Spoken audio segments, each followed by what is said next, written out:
Alright, let's get right into it. Welcome, peeps. Thank you for joining me for episode 28. Let's nerd with Pathfinder Kingmaker. Last episode we got ourselves into this conundrum. Some giant slugs that seem bent on our utter destruction. Here. So Valerie's gonna drink a resist acid. And I guess Jaethal will drink a resist acid.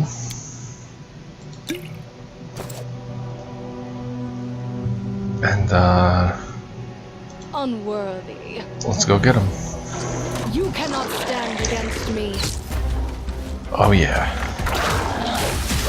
This can't be over. Wait, we can get them still. Rage. Throw a bomb at that one.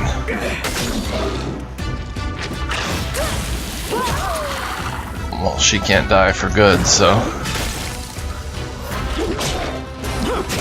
Yes.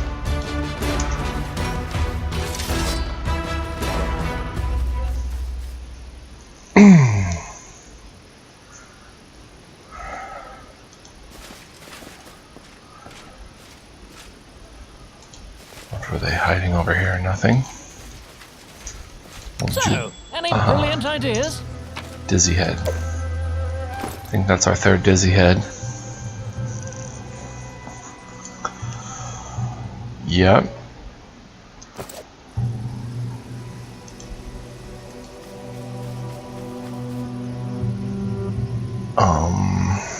Let's have to run over here.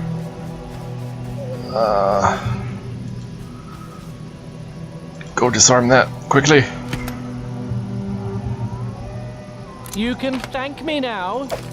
I don't know what that is, but get out of there. Oh, his constitution is severely damaged.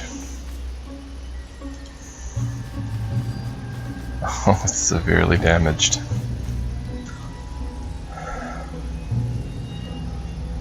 Now we've got to get out of here. Fortitude saves, fortitude saves, fortitude saves! Wow, that went pretty How curious. splendidly. Take some more dizzy head. I have a dizzy head from dealing with those slugs.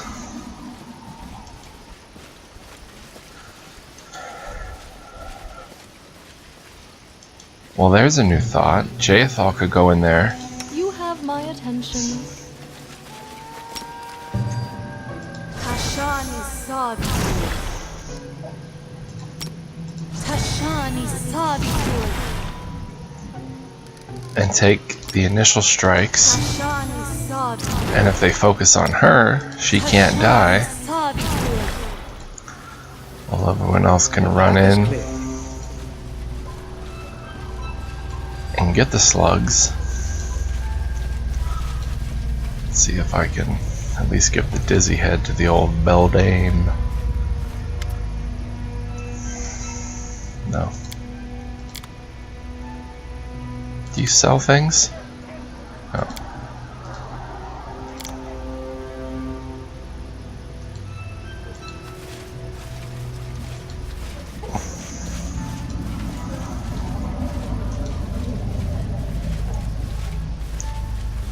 Well, I may leave this unfinished. Actually, I think we've explored the greater swamp area. We know there's 3 slugs up there. They're only worth 36 XP. No, that was trickery. They're worth 90, which is pretty good, but tread lightly. I think I'll return when there's more.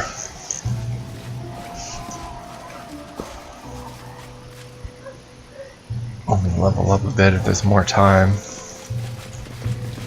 Or should I just go and get them?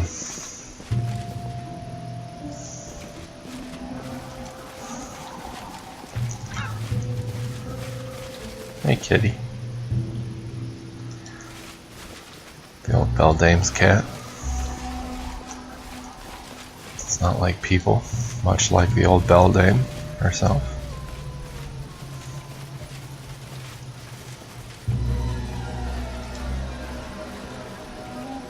Let us be careful. Oh, we will be careful. And then I guess just wait until we level up to take on, try to get that mud leaf. The path is clear. Does Rage give her a +2 to her skill checks? No.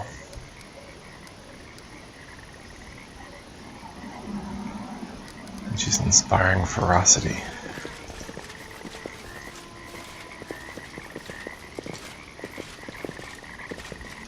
You can at least come up here and get the Gloomberry. I'll go ahead. The third one. Share your will.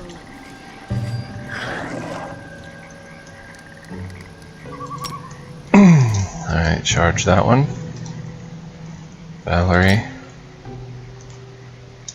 To victory!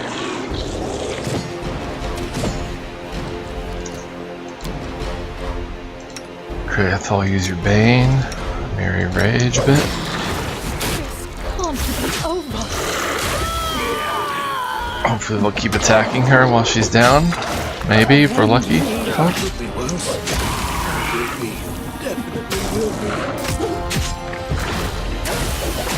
Yeah, they go for the kill every time.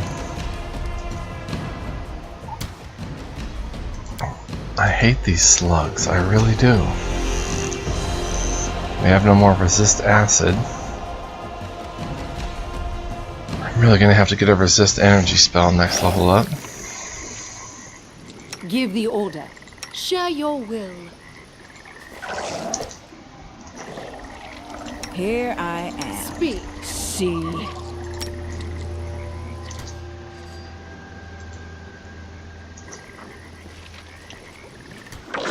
Alright, now everyone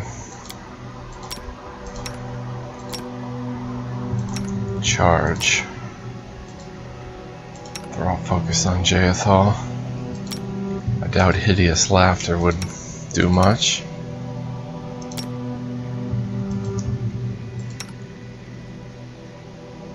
Harem, even you can charge. No, you can't. Jubilas, throw bombs. A clever ploy. This body holds no more. Quickly, quickly. Perfect.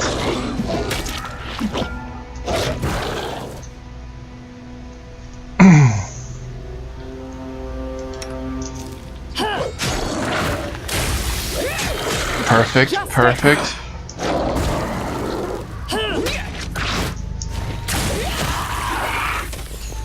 Get it. We got them. Lost. We got them. We got them.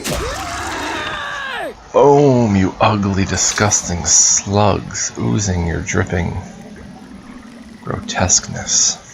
This better be good. Ooh, it is. Knight's Bracers and a token. And our Gloomberry. No hidden little stashes up here, Jayethal. I'll go ahead. So I don't know how else to get this mud leaf except by save scumming. Which seems kind of cheesy, but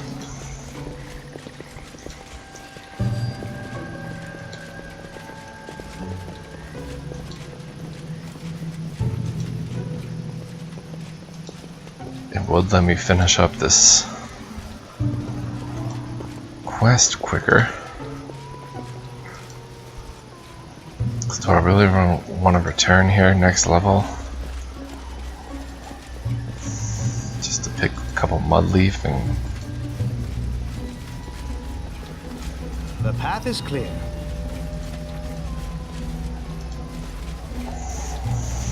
Where am I? Where's the mud leaf?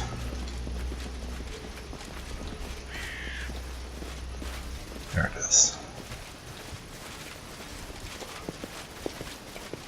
Tread lightly.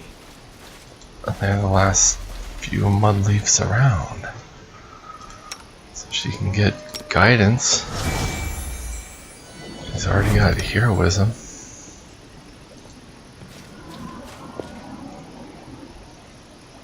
Nature check failed. Request.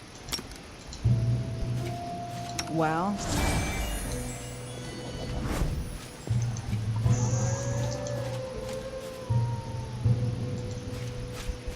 that was easy. Was it?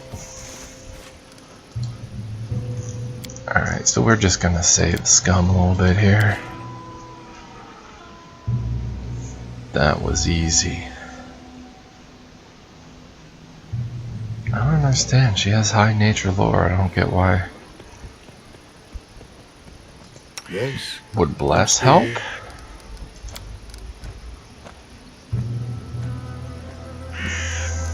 No. What you want? Share your will.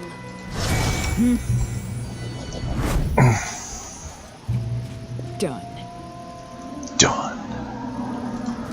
Request.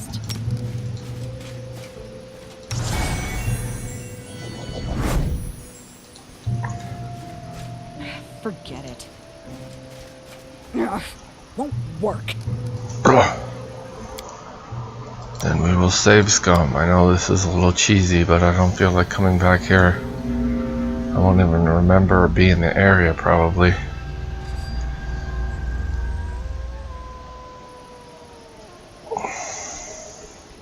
What you want? I want you to pick Mudleaf. Done. Done. Let's go deliver this junk to the old beldame.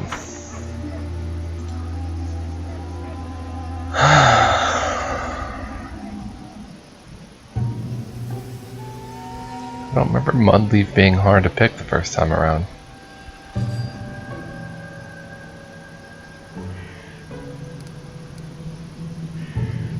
Still have plenty of time to get back on the 30th.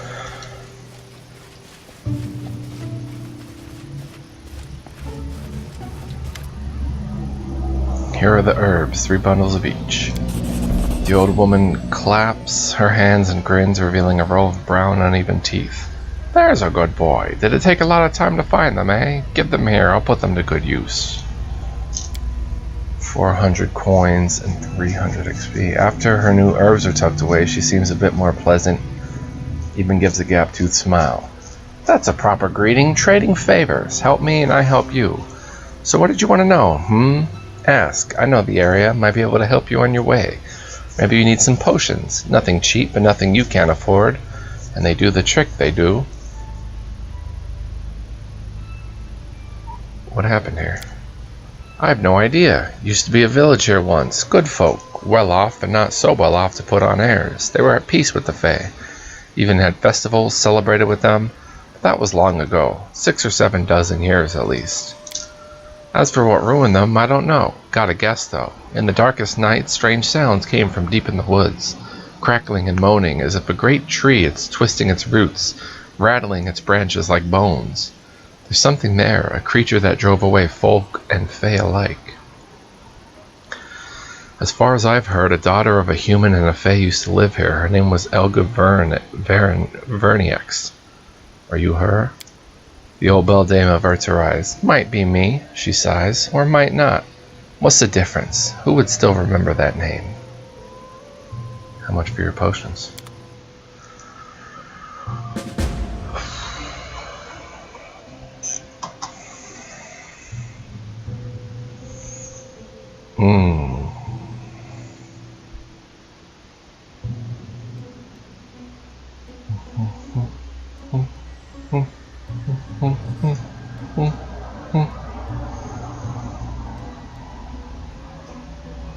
Well, she certainly has stuff that'll come in handy.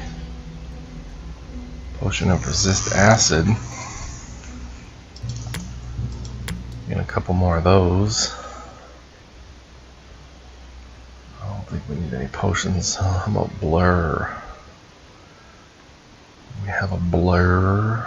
Potion of displacement is nice, but we can cast displacement.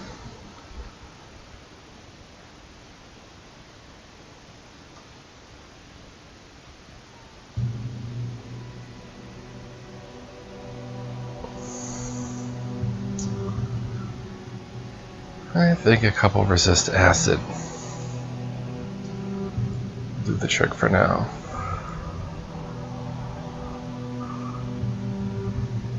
And we'll be on our way. Good Beldane. I'll go ahead.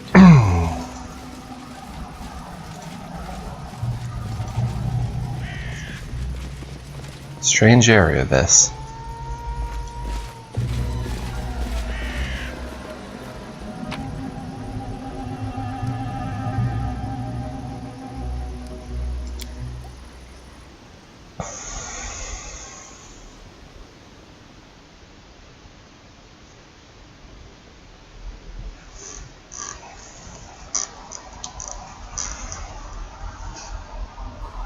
So we're gonna head to Matthiasdale. I think we can go up this way. Save some time.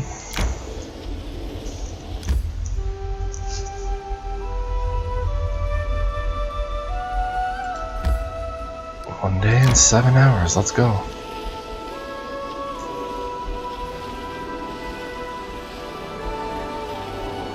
They're just in time for the end of the month to do some kingdom management in this episode.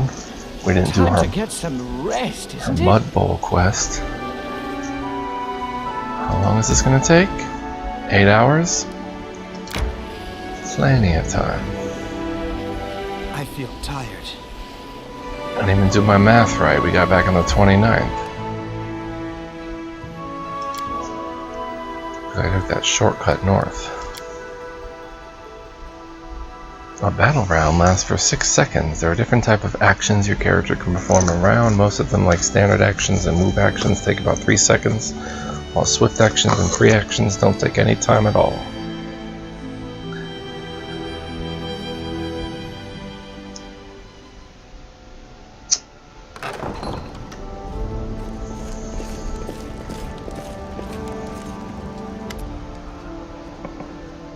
A problem demands your personal attention, Your Grace. Your acquaintance Oleg has been refusing to pay his taxes for months now, even though his trading post is located in your lands. The fool didn't realize he should have come to you immediately, but even so, please lend him your ear. What's the matter, Oleg? Oleg grimaces, making a clear effort to not spit on the floor. Since the moment you founded this barony, Your Grace, I became your subject, he grits his teeth. But I'm still also a subject of the Aldori and Restov. When you brought down the Stag Lord, I thought my troubles were over, but no. Oleg shakes his head. My whole life I've paid taxes to Restov. Now on top of that, your tax collectors darken my doorstep.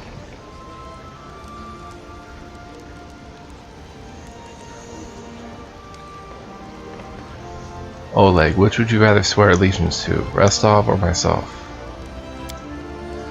Oleg looks like he's surprised to be asked. He thinks for a moment, and you realize he's making an extraordinary effort to be polite. Forgive me, Your Grace, but regardless of what banner they fly, all tax collectors are little more than bandits to me. Advisor's thoughts. Your Grace, the Aldori Sword Lords are true allies and the backbone of the barony. I would hope you still value Lady Jamandi's support and won't let such short-term interests undermine our alliance. Oleg is more important than a few months' worth of taxes. Collecting now would ruin a kind and honest, if somewhat clueless man. Please keep this in mind, Your Grace.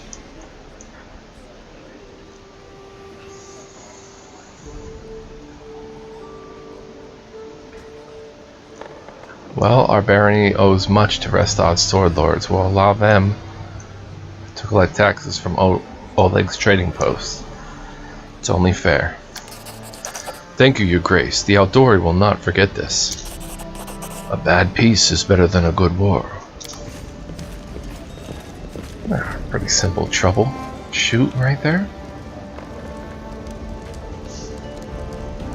Alright, so before I do anything, let's head to the storyteller, unload some stuff. I brought some relics. Any worthy of a story? Alright. Thorax pendants, 3,200 gold. 2,700 in token of the Dryad. Warrior tags, 900. We've heard that before. Oh, now here is something truly impressive. These items once belonged to a dwarven smith, and they wish to tell us their story. I hear the booming strokes of a hammer, the sizzling sparks and roaring flame of the forge. The anvil, it sings. I would be happy to trade the whole set of items for their story. Can you hear it calling to us? Let us hurry. Oh, tell me the story of the singing anvil. I've never seen this. 10,000 gold coins? 1125 experience? I see the flames of the forge. It is so close I can touch it. The heat sears my face and the sparks sting my cheeks. But there's no fear in my soul, only admiration and reverence for the work of an artist. The storyteller seems to be in some sort of trance. His unseeing eyes reflect the flames of a forge that burned out long ago. I am Kolgan, an apprentice of the great Zarif, the first smith of Bronze-Shield Fortress, and I am fascinated by the work of a true master. The smith's hammer is raised in the air, the forge bellows roar, the sparks sizzle, and rhythmic ringing fills the room. The anvil, called the Searing Palm, replies with a happy, booming voice. This music, this song overwhelms my being. I feel a tear of joy run down my cheek and hastily wipe it away, for it is proof of my weakness. Bronze-Shield Fortress is one of a series of keeps built by the dwarves of past ages to protect their trade routes from and to the Five Kings Mountains.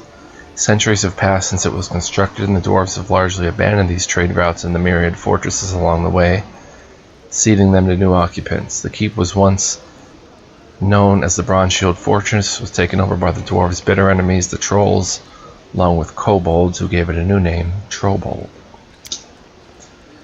The tongs in my hands are covered with soot. I help the master all I can, but I'm not allowed to raise my own hammer over the anvil. If Master Zarif protects his anvil zealously, won't let anyone else near it. It usually offends me, but not now. Now my heart follows the ringing beat of a fiery song.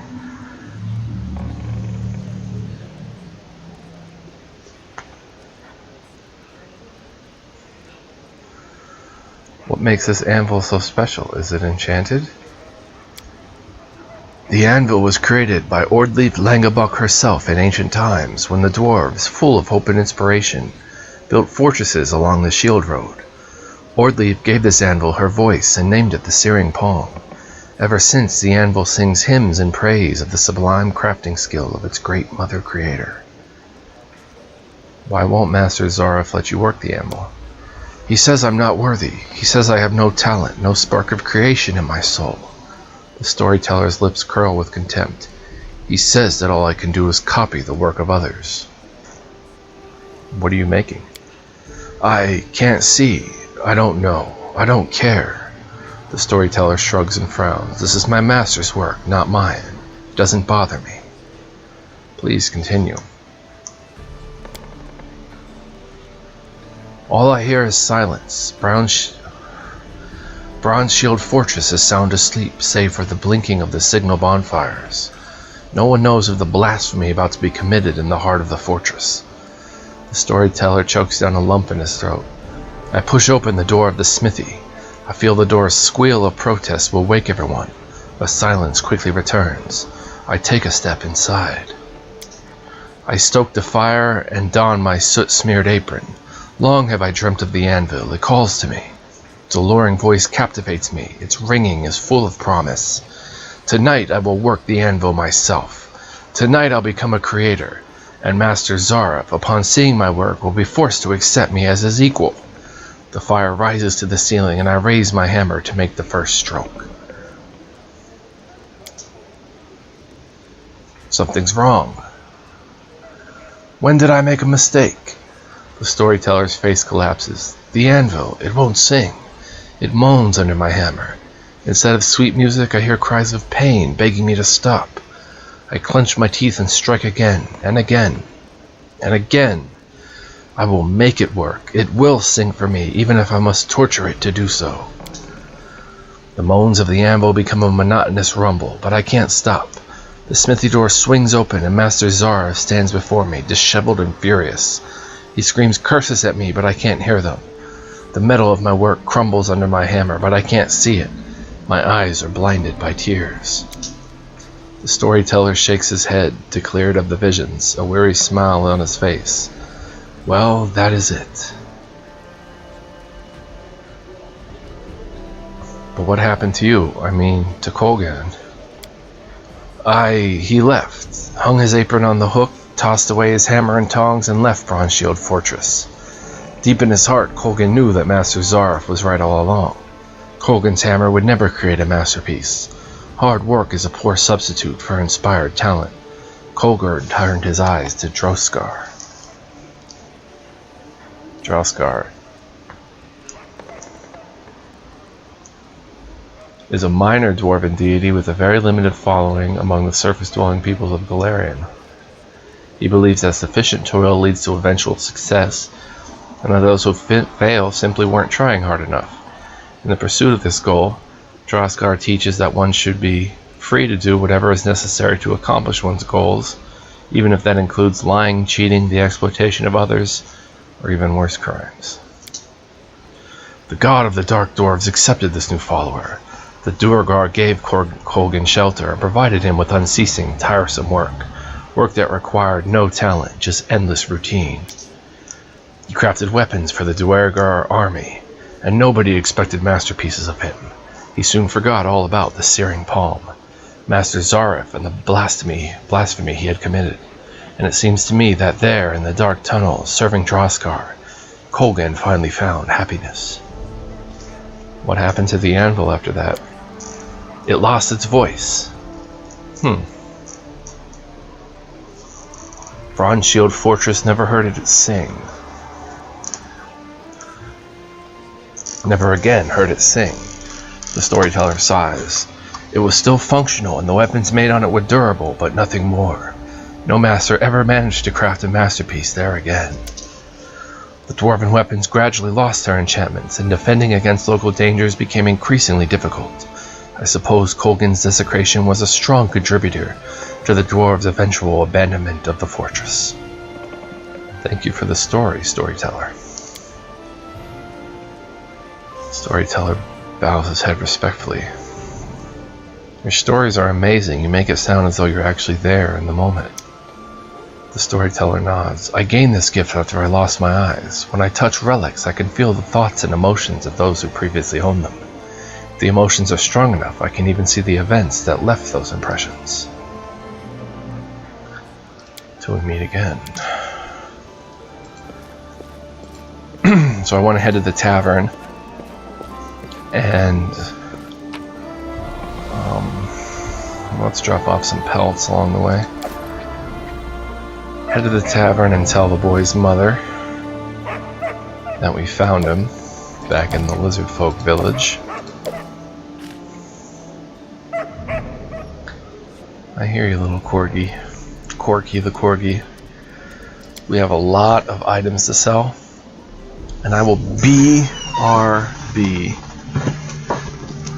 There are two kinds of issues that the ruler must address, boring ones and amusing ones. The bright side, you have servants and advisors to handle all the boring problems, says Lander Lebeda, who we met in Restov. Lander was one of the advisors we could have taken with us. BRB. Back. Wonder if Colgan is actually Harem. Maybe? Maybe that's why Harem was exiled? And he changed his name to Harem? I don't know. I'll go ahead. To the tavern. Armag, an ancient chieftain of the Numeran barbarians, was the chosen of Gorum, the merciless god of war. Legends say that no one was able to defeat Armag in battle until Pharasma, the goddess of death, sent her servants to kill him, enraging his patron. Pharasma enraged Gorum. I'm hungry. When we stop?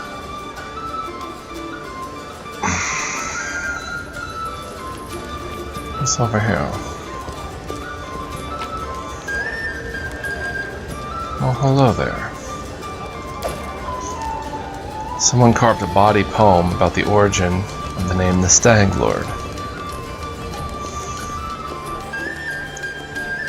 Jenna. Wait, what's this? Scattered ink stains suggest that Lindsay may have spent some time here.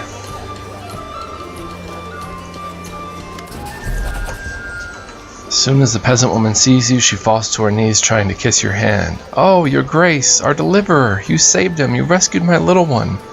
What would we ever do without you? Every day until I die, I shall pray to the gods, to all the gods, for your health.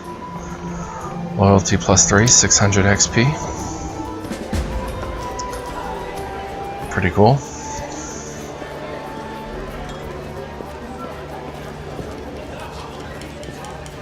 The beer mug inn.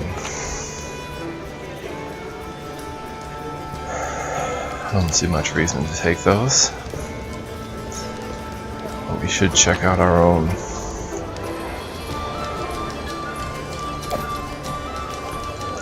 Taking this for the barony. We don't need any more onions. Or trout for that matter. Hello. These are just sellable items. Hail, citizen.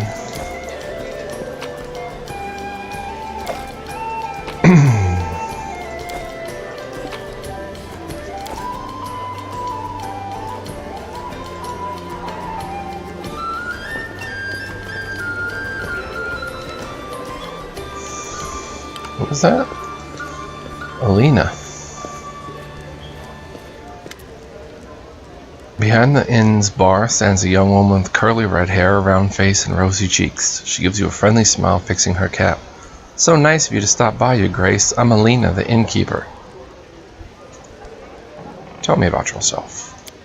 I'd be happy to, Your Grace. I love to talk, especially about myself. Where are you from? Which land? What family? I hail from the River Kingdoms, Artum to be precise. I'm from a farming family like just about everybody from around here. There's more fertile land and pasture there than anywhere in the River Kingdoms, except for maybe 7 Arches. The folks who grow crops and tend cattle are well respected there, but at the same time they live in constant danger. There's too many bad people, too lazy to work all day, but don't mind taking other people's things. When did you decide to become an innkeeper? I was bored. Please don't get me wrong, I was fine at Father's farm, and I've got nothing but respect for farmers' work. But in our back country, you go half a year without seeing one new face. No news, nothing's happening. I dreamed of working at an inn since I was a child. That's the kind of place where there's always lots of guests and stories. Where does the inn's name come from?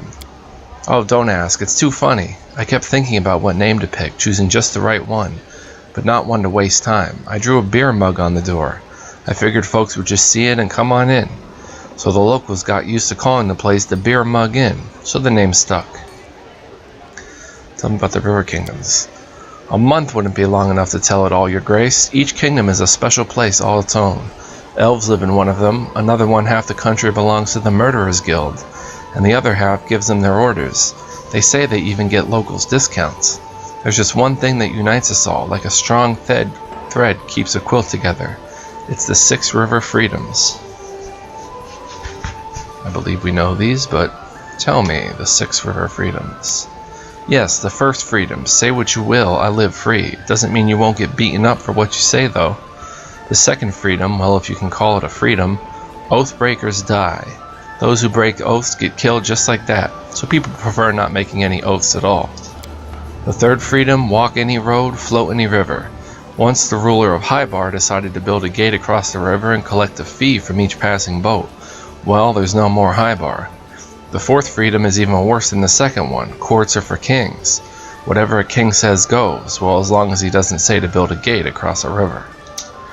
Now for the 5th, slavery is an abomination. Nothing to explain there. Runaway slaves from all over come to us for a reason. And the 6th, you have what you hold. Means that theft is a much worse crime than robbery, if you catch my drift.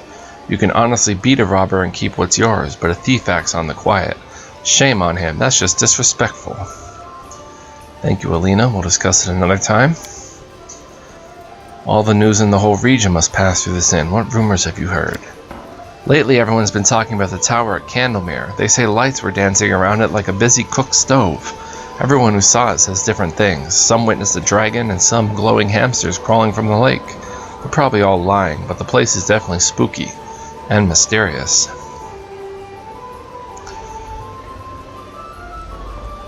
What's the news around here? The best fish gets brought in from Silverstep Lake, but there's been trouble out there. They saw a strange boat on the lake and the bandits are fooling around again.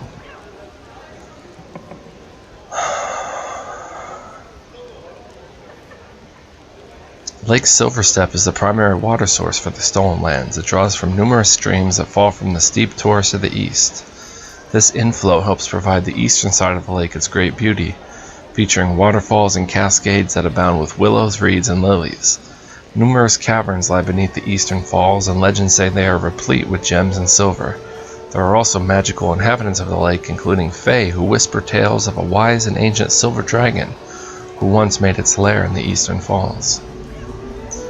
Show us what treats you have. You have camping supplies and rations. Alrighty. Pleasure to meet you, Alina. Should we go upstairs and see if anyone special is staying here? Some dancing citizens. Jaethal.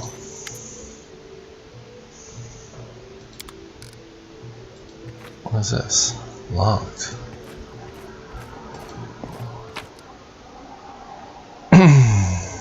Traveling priests. We have On the Nature of the Divines. Some books we have to read yet. I'll go ahead. Hello, citizen. I'm telling you, he just snapped his fingers and half of the city turned to dust. As if he disintegrated all of them at once. Is that even possible? Where are the best parties? Right here on the Tuskwater shores.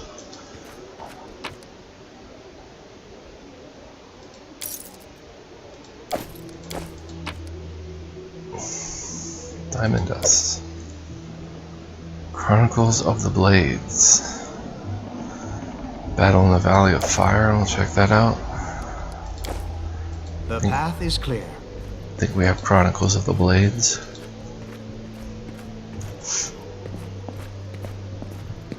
Oh, a box.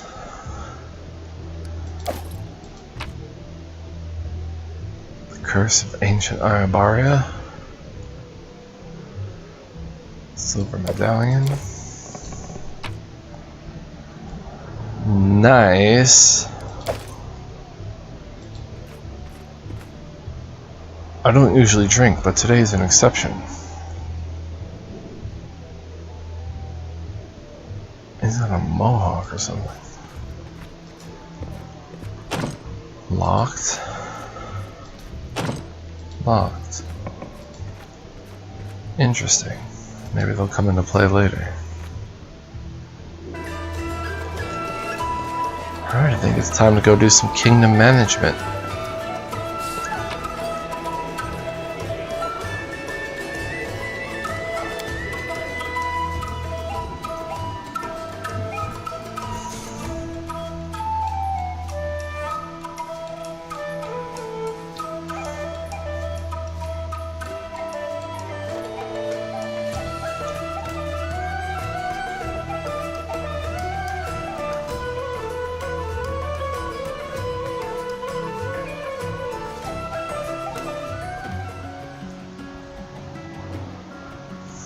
Bit longer loading times in this area.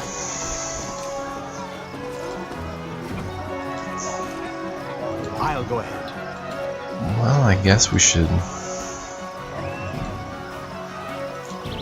merchant.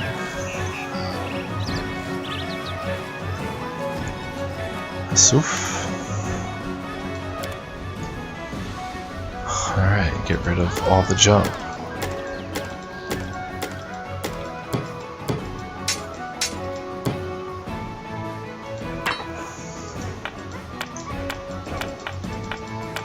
We're gonna have to sort through the magical items a bit later. Which ones we want to keep and get rid of.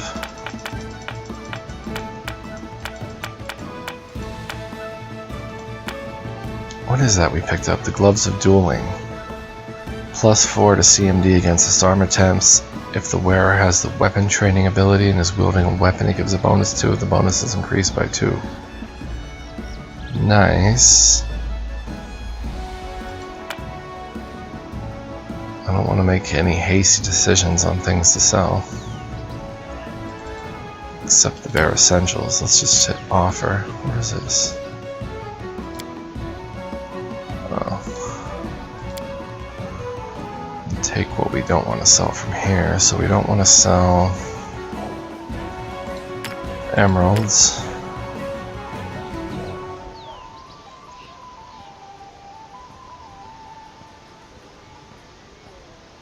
I guess that would be it then.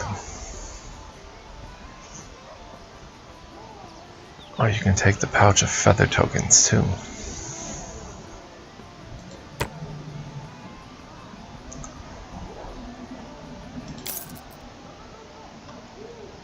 I have 27,800 and we didn't even sell any of this stuff.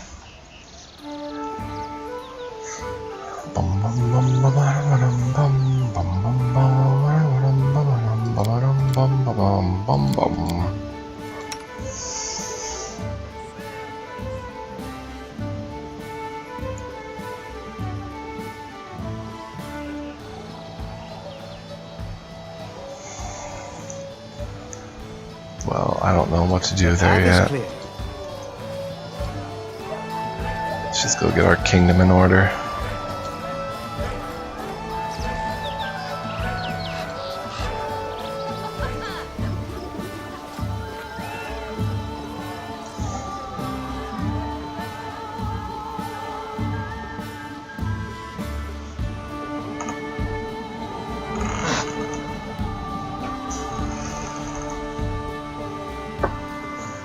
Meta magic is a useful tool that can make your favorite spells more powerful. However, meta magic spells require higher castle levels than normal spells. Make sure your character's level is high enough before trying to use them.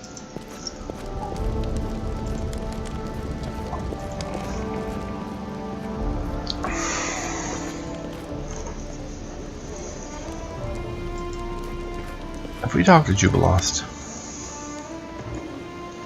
No, we haven't. We have to talk to Jubilost sometime. Octavia?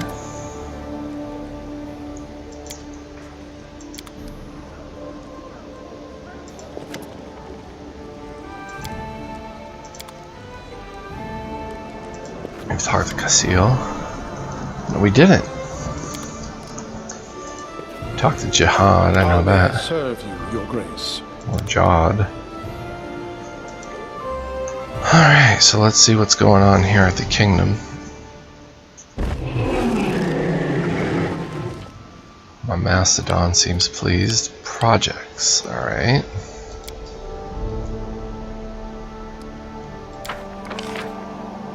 Event of the month was a triumph. The luxurious ritual procession fascinated the locals. Congregations have flocked to temples and our citizens devote themselves to mindful contemplation.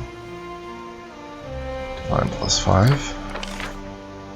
Problem with taxes was a success. We met with Oleg and got the economy +1.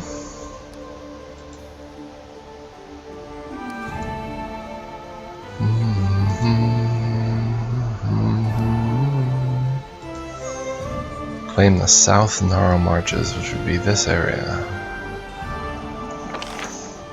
I don't know about that yet. We're stable.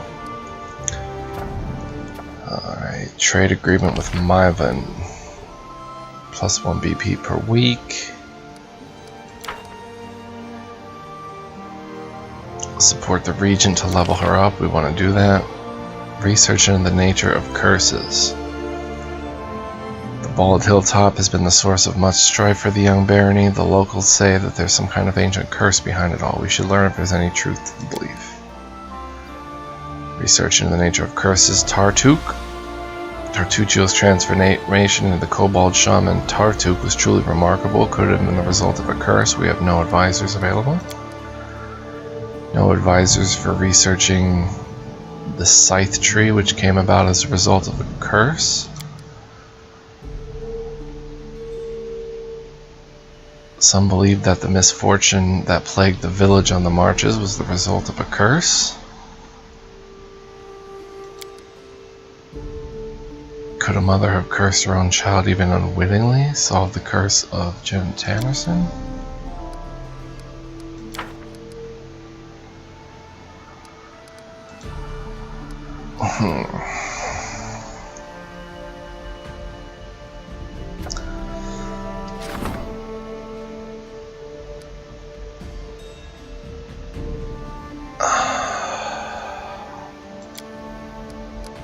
A fey magician visited a settlement and made everyday things come to life. The people seemed to be more frightened than amused by the minor and generally harmless anomaly. Alright, Tristan comes back in 1 day. So would we send Tristan for this? He has a better chance of solving it. And then there's Troubled Lands. This area of the barony is said to be a breeding ground for bandits, brawlers, and cutthroats. Perhaps one of your advisors should set aside these rumors and assure people that the guard is able to protect them.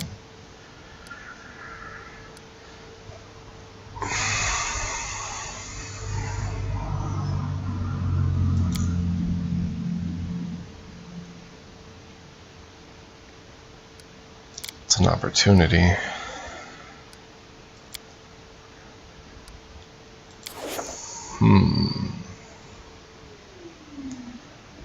So I guess the wise move would be to send Tristan to deal with the Fey magic, and then Casile for the Troubled Lands, and then do a project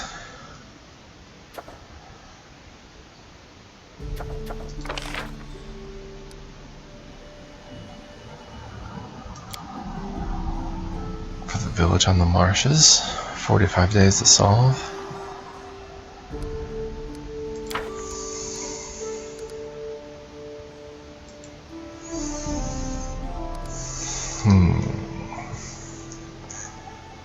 Well, what should we do here?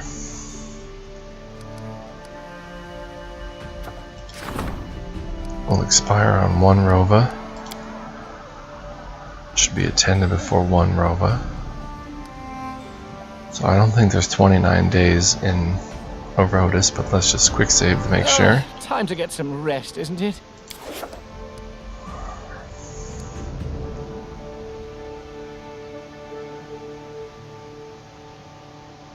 If we rest, it's not going to bring about the 30th. But I suppose we can hit R and rest.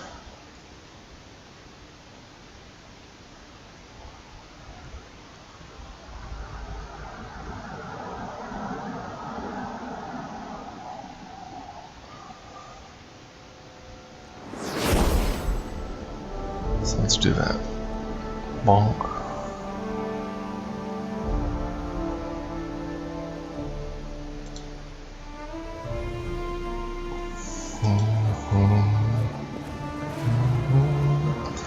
My Mastodon is guarding my chest, so it's well protected.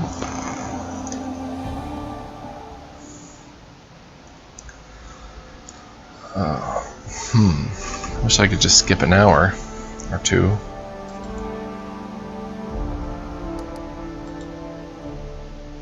Well, let's see what happens if we quick save here and skip a day.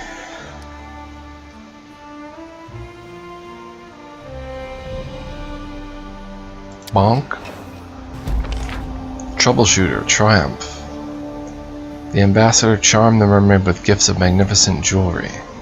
He promised yet further gifts delivered regularly if she would look after the trade ships and scare away Fuoths and any other small river spirits. Merchants now prefer this safe water route over the others.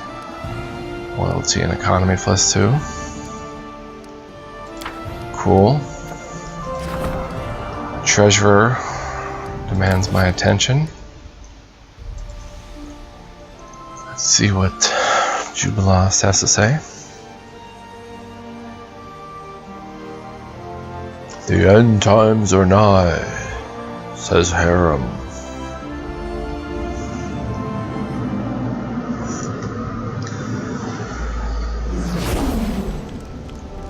There's little Juby. Jubilas cordially greets you with a document. Baron, you will never guess what your treasurer is holding. He waves a paper above his head. The ink on it still seems wet. This is a list of things that tumbled out of the wall of your own basement as the workers were undertaking repairs. Jubilas adjusts his glasses and starts reading. A gilded guard, 1. Silverware, 3. A set of old coins. The list is long and varied. So I'll get straight to the point, and it appears that your workers uncovered the Stag Lord's secret cache, items stolen from his own henchmen. Finding the true owners of these things would be a hard and thankless job, while taking these trinkets for your own chests is complicity to expropriation. In other words, robbery. As your financial advisor, I recommend a compromise. Appraise these riches and spend an equal amount on reviving the villages laid to waste by the bandits. Let these treasures bring some good to those who suffered most under the Stag Lord.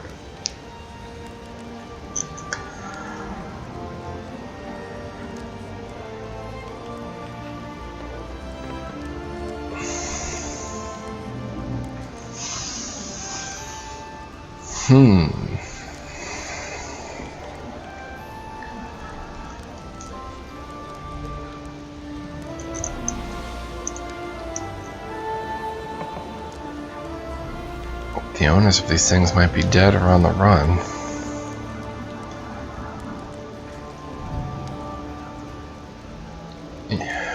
You may decide what to do with these things.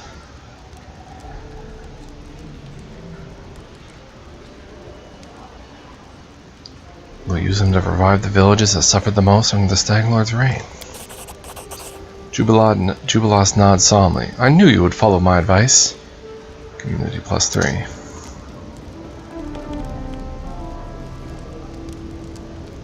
Cool. Alright, so I'm going to save here as 28 first half. And we have a lot of kingdom stuff coming up, so stay tuned. Alright everybody, welcome back. Thank you for joining me for the continuation of episode 28. Got a big cup of coffee here, and truth be told, I'm a bit dreading this episode. Why, you ask, Macedon? Well,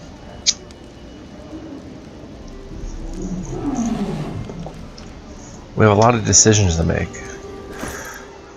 First of all, decisions on which magical weaponry to keep. Decisions on who our normal adventuring party will be.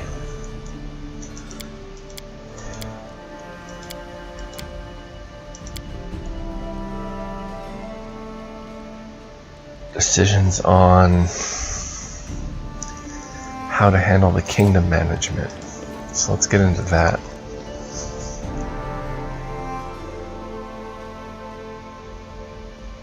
And I'm not sure I understand fully what this entails, so we can support the treasurer's endeavors to level up our economy.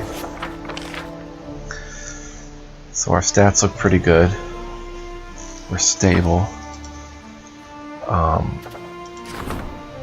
There's a problem with a Fey magician, and there's an opportunity which takes 17 days.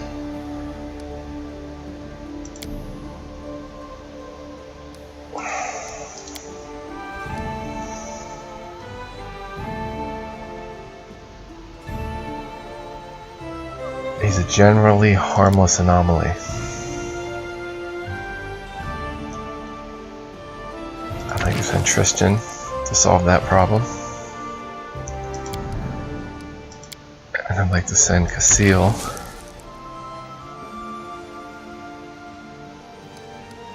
for the guard problem.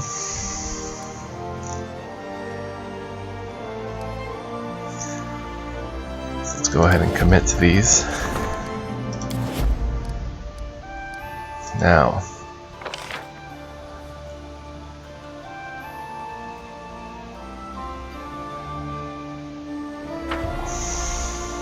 building or projects. Let's start with building.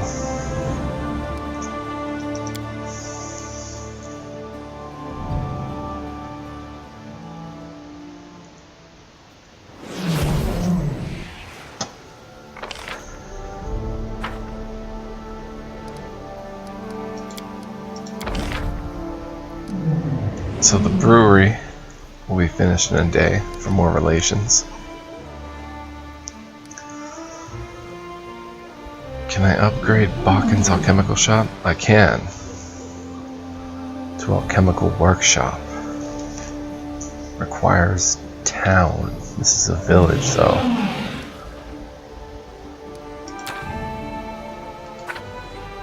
Yet I can still upgrade.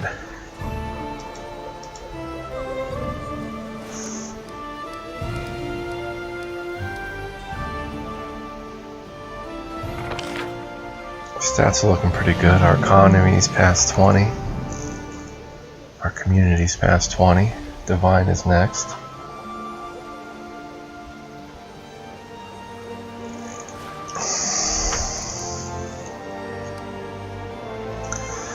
So let's see, we've got Bakken's, a shop, a tavern, brewery, longhouse, barracks, watchtower.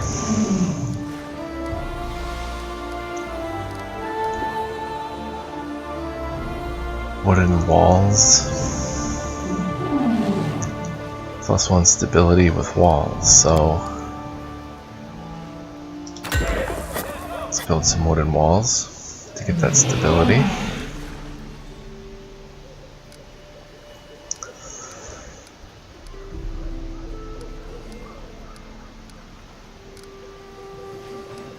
I already have a brewery here. I don't have a monument. Loyalty when adjacent. +1 divine when adjacent to a monument.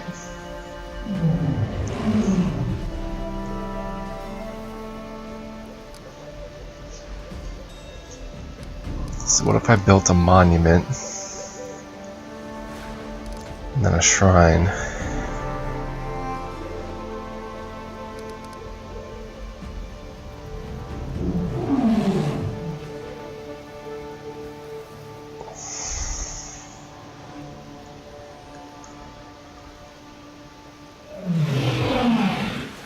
So let's say we built a monument here, and a shrine here.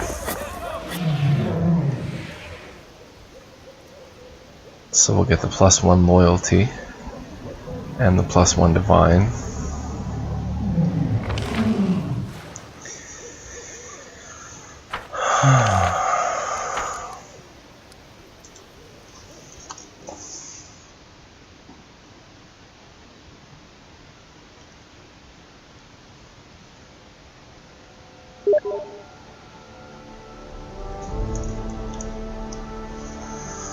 Lost the light in my cigarette here.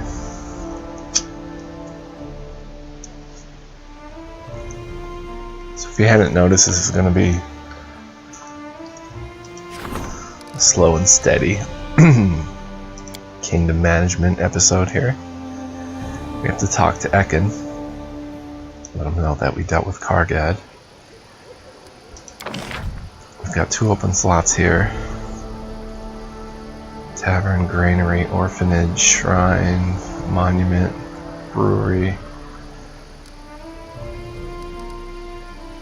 Dance hall would add some culture.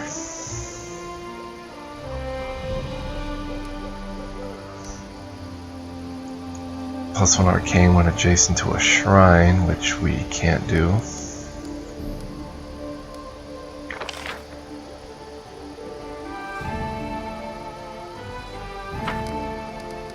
Not getting much economy here. So let's go ahead and build the piers for an extra point of economy. I think we have a windmill up here, but it's not showing. We do.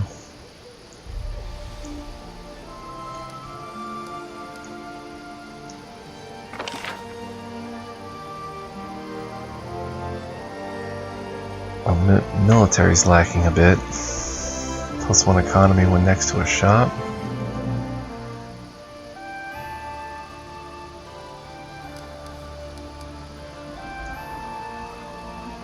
Adjacent to a tavern.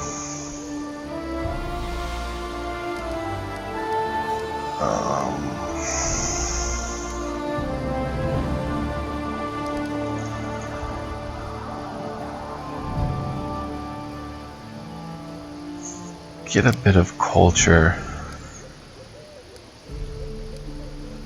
with a dance hall. And I think we'll stop there.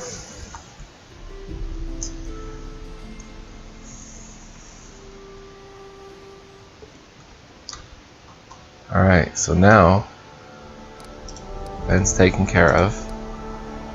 It's a quick save. I'd like to get into a project here.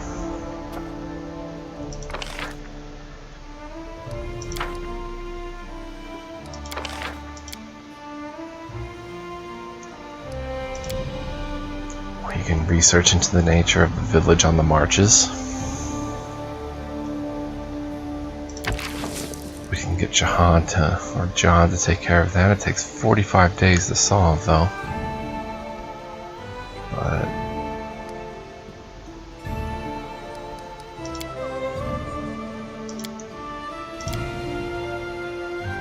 Bald Hilltop requires 60.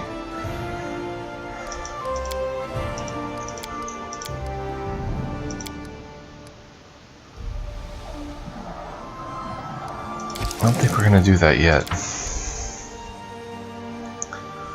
We're going to try to level up Divine and then level up Jod. Perhaps. Or, you know what?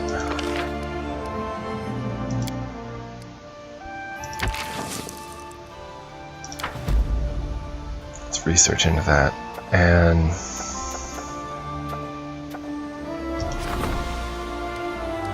let's support the Regent's endeavors, Octavia. And spend 14 days and just see what happens.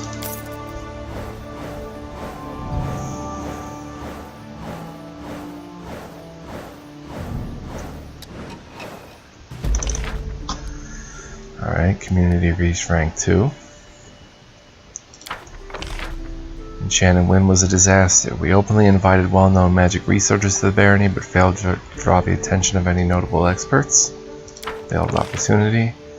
Fey magic was a triumph. The counselor's servant arrested the mischievous Fey and compelled him to repair the damage he'd done.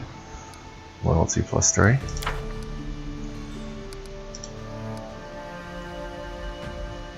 And we've got a lot of events.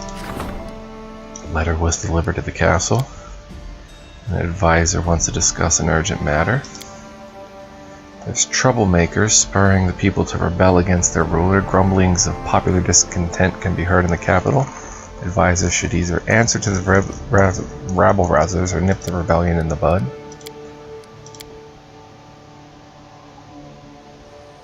We have an opportunity. This year the god had smiled upon the peasants. The grain crops are doing well and stocks are bowing to the ground under the weight of the food they bear. Such fortune is rare. Who will decide what to do with the sudden wealth? Another opportunity. The subjects of the Baron pledged their undying loyalty and support. This opportunity should be seized. 3 merchants from Absalom arrived in the region. They're ready to do business with the barony if their conditions are met. Requires 7 days. So let's visit the throne room here on the 13th and see what's cooking.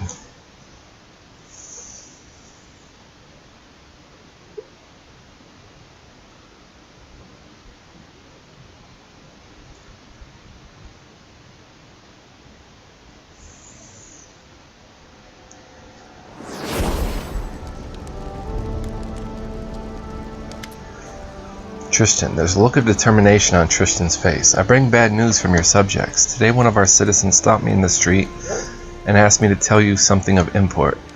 Tristan ponders a while, as if he doesn't dare continue. You see, one of the traders, who today sells imported specialties in the capital, has not always led an honest life. Under the Stag Lord, he helped the bandits sell stolen goods, for a percentage, of course. This scoundrel was far from the fort on the day you struck the decisive blow against the Stag Lord and his band, and today he continues trading in plain view of those who he recently helped rob. I never rush to judgment, but you must at least arrest this merchant to question him and give him a chance to repent. Think of those who see him in the streets every day, walking free and unpunished for his crimes. The people appeal to you for justice, Baron.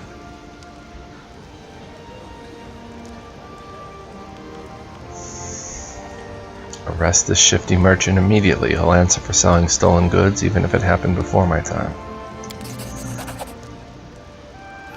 Gain 30 BP, economy went down 3, community +2, and love of the folk event.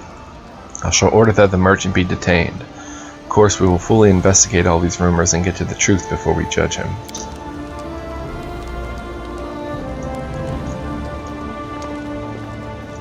Always play to the people. Your Grace, today a letter from Brevoy was delivered to the castle. It was written by Fredero Sinet, a paladin from the Order of the Eternal Rose. It appears that Sir Sinet is claiming right to one of your companions who was brought up in his custody. Well, I'll leave it to you to handle this delicate matter. Claiming right to one of my companions? What is this madness? Show the letter to Valerie. Alright, so got loyalty +1. 2 projects. Support Tristan's effort to rank up loyalty to level 3. Love of the folk. The cost of buildings with a static loyalty bonus. Alchemist, Bardic College, City Hall, Everflowing Spring, Exotic Garden, Herbalist, Magic Shop, Monument, Park, Swordlands Academy, Temple of Caden, Kylene. Town Hall is reduced by 10%.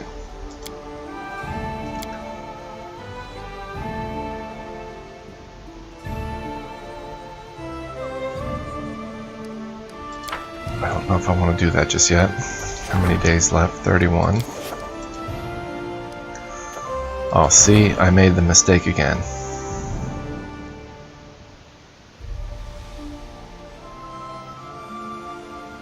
No, I didn't make a mistake.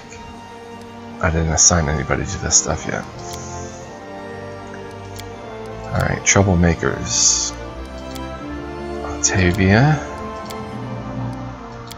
Bumper Harvest. Faith and Loyalty.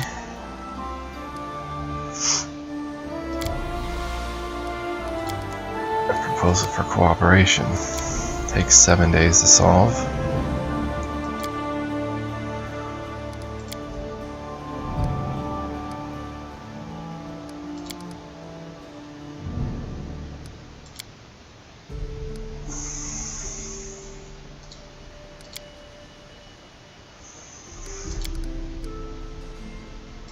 Days for the Bumper Harvest. I think we'll send Tristan to the Bumper Harvest. 12 days.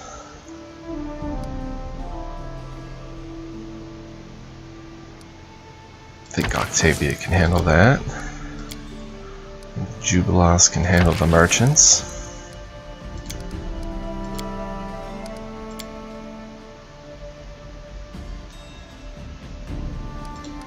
And once Octavia or Tristan is done, 10 days for that, 12 days for Troublemakers, and we can do Faith and Loyalty.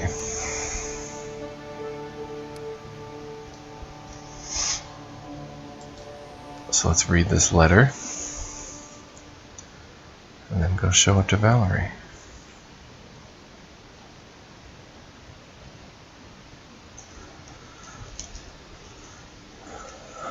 Kind of grown comfortable with the party I was just using. We'll see.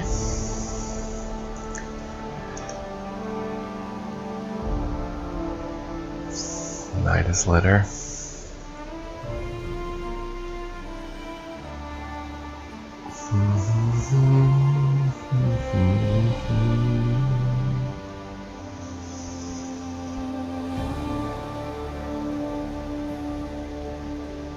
Where is this letter exactly? Am I blind tonight? There it is. Letter from Fredero Sinet. The expensive monogram paper has a faint, tangy smell. The lines in steady, delicate handwriting are decorated by whimsical curves. My dear Baron Asirius, I write these words with a heavy heart. The reason I take up my quill today will most likely upset you. Quite recently I heard rumor that a lost soul, once blessed with the mercy of my goddess, has found shelter in your service. I'm speaking of the daughter of one of the most worthy and generous patrons of the Order of the Eternal Rose, who once made the mistake of leaving our ranks. I am deeply convinced now is the time for her to return to the path destined by her divine will. I am now traveling to the west to the place that's been chosen for the new temple of Shaylin that will be occupied by one of the young congregations of our church. I deemed it necessary to diverge slightly from our path, but with one purpose, to arrive in your lands and collect Valerie. May this journey be a cleansing pilgrimage for Shaylin's chosen, whose judgment was clouded by the impulsiveness of youth. I request that you free Valerie of her vows of service to you, for fate has destined her to serve one who is above us all. Direct the girl to the trading post that's on the border between your barony and Brevoy. There I will be expecting her with my comrades. I pray for your wisdom and mercy. With deep respect and regards, Fredero Sine.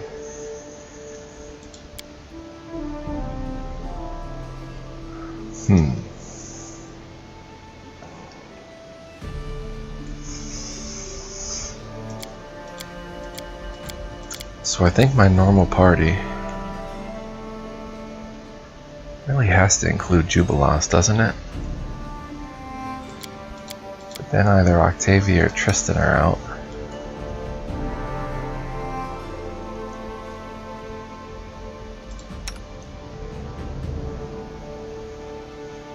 Octavia is just a good caster. Her snowballs have won many a fight. She can use blur.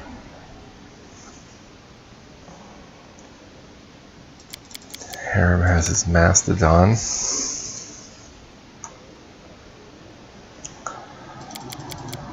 Well, let's... Can I quick save here? Let's level up Tristan, because I think we're going to be using him. He's only level 4, so he's got some levels to go here. Cleric.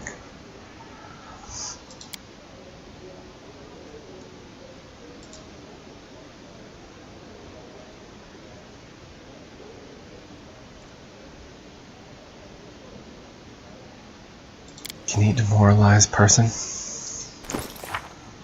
Which we still haven't been using.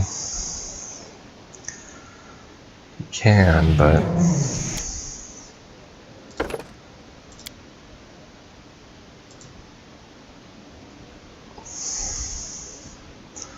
Let's see, we'd be losing Harem.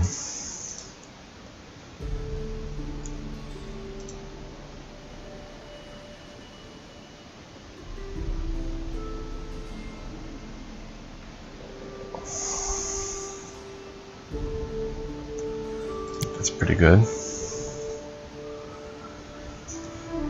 Oh boy.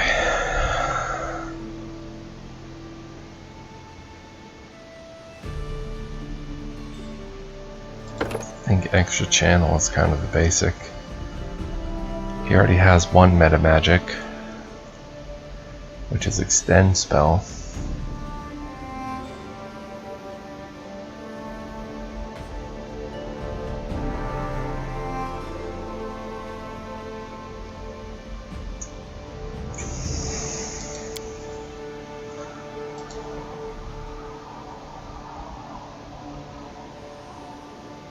He uses the extended bless.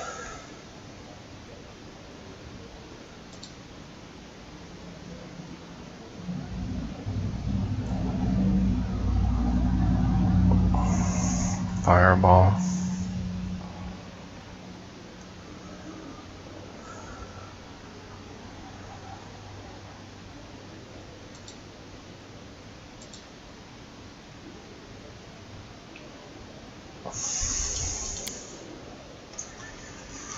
have no idea. Could just give him a weapon focus of crossbow.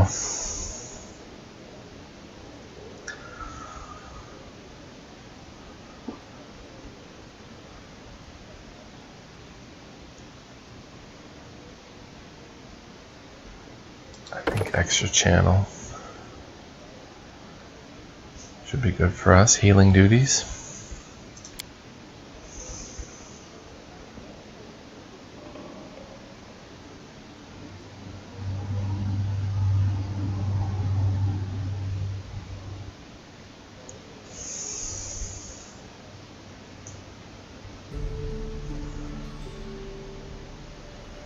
Range touch attack, which is not going to be his forte. Inflict serious wounds within touch range.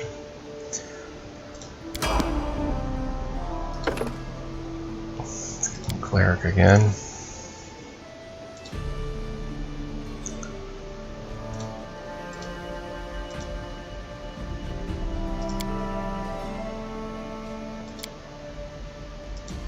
He just gets more casts.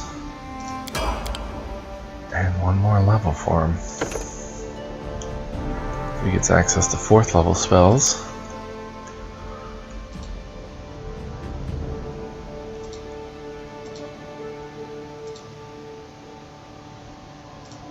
Which I haven't really seen.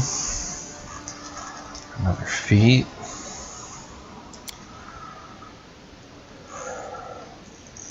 Could get another extra channel.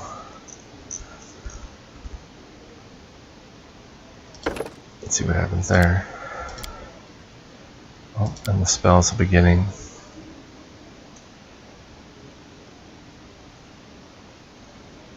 Crusader's Edge, one target within touch range. Imbue a weapon with powerful holy energy, granting your primary weapon the Bane weapon quality against evil outsiders. Whenever you score a successful critical hit, you not only deal normal critical, but also nauseate the outsider for 1d3 rounds.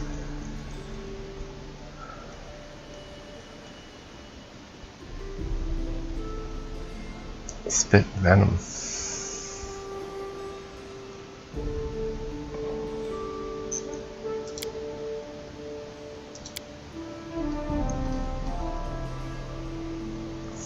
Heightened spell.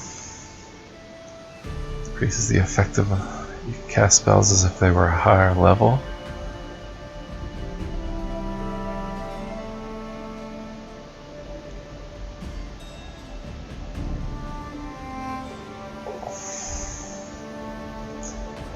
Your spells have the maximum possible effect. Gains the separate benefits of each feat. The maximum result plus the normally rolled result. All variable numeric effects of a spell modified by this feat are maximized.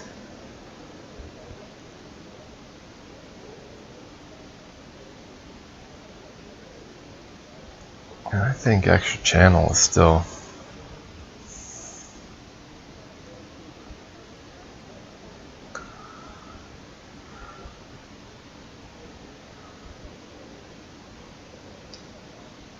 gonna be the best for him.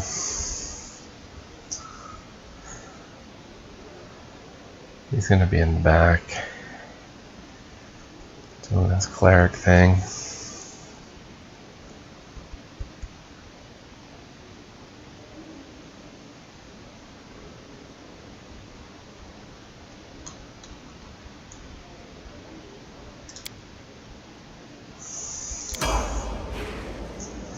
Alright, so let's check out Tristan now.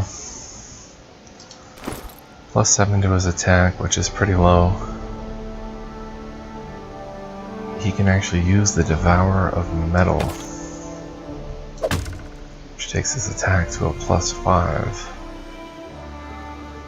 And the Lucky Longbow.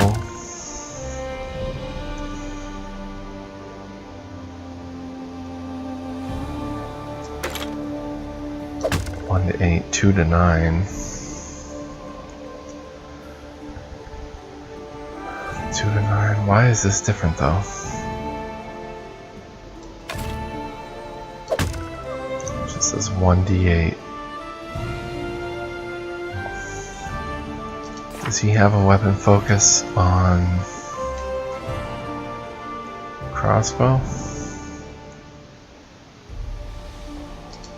That's a bit weird. I think the damage is off. Oh, it's a composite. Alright, let's stick with the light crossbow. Now our next one would be Octavia.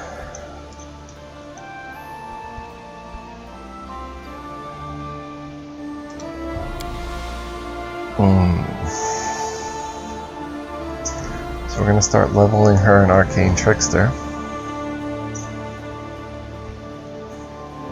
I suppose. With their mastery of magic, Arcane Tricksters can make for even more subtle or confounding opponents than standard rogues. Ranged Legerdemain enhances their skill as thieves, and their ability to make sneak attacks without flanking or as part of a spell can make Arcane Tricksters formidable damage dealers.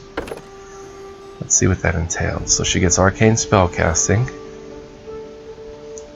Selects an Arcane Spellcasting class she belonged to before adding the Prestige class. When a new Arcane Trickster level is gained, the character gains new spells per day, and new spells known as if she also gained a level in Wizard. And an Arcane Trickster can use Trickery at a range of 30 feet. Working at a distance increases the normal skill check DC by 5. Let's do it. So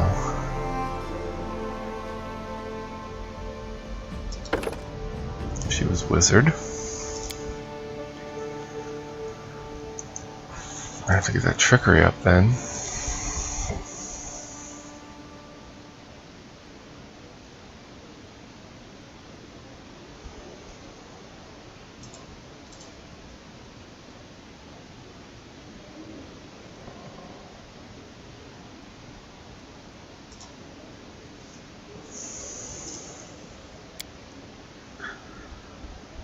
Alright.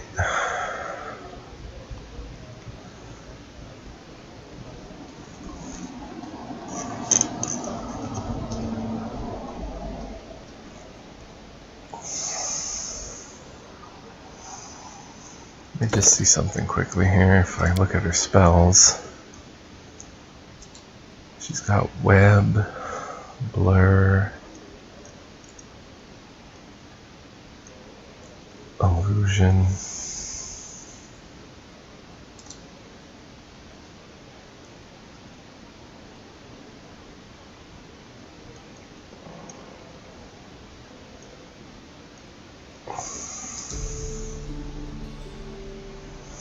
she can either focus on Conjuration or continue with Transmutation and get Haste and Slow.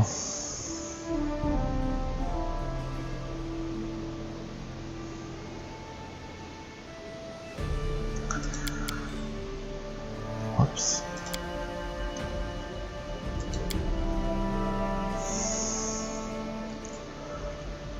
So a greater spell focus on Transmutation make it harder to overcome Slow, which is nice. Harder to overcome Web.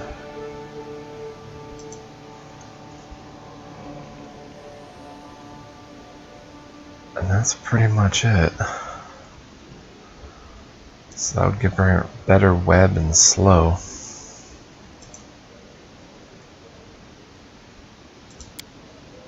Or she can take a spell focus on Conjuration.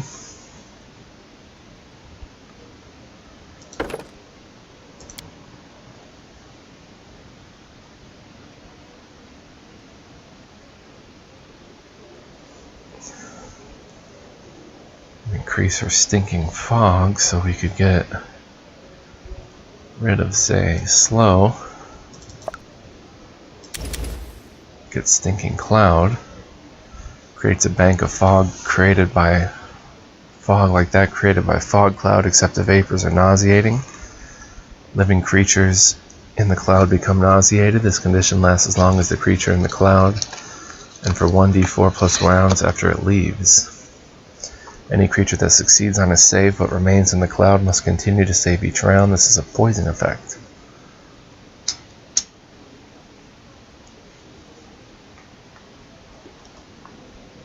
So if she focused on conjuration, she'd get a better stinking cloud, better glitter dust, a better snowball,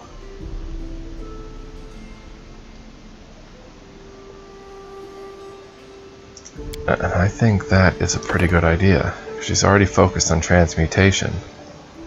Let's give her conjuration.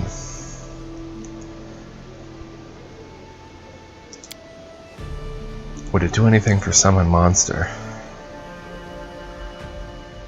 Spell summons an extraplanar monitor lizard, 1d3 extraplanar wolves, or 1d4 plus 1 extraplanar dogs.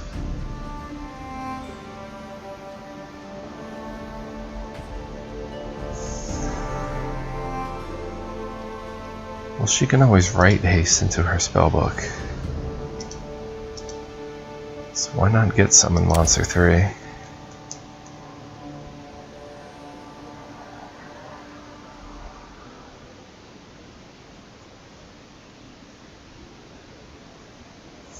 And then write haste into the book. Boom. Oh, is she done leveling?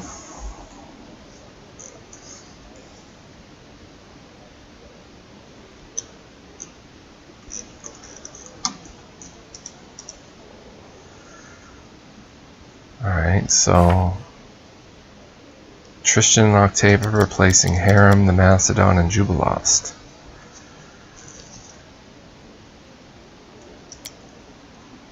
I think that's an alright thing.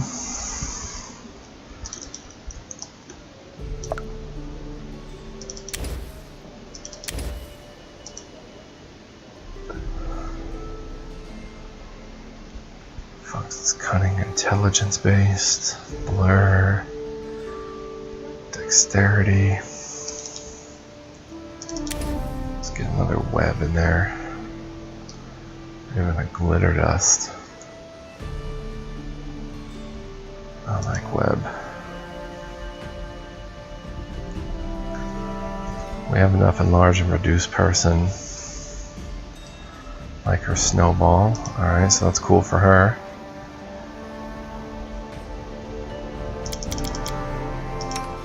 Not meta magic for Tristan.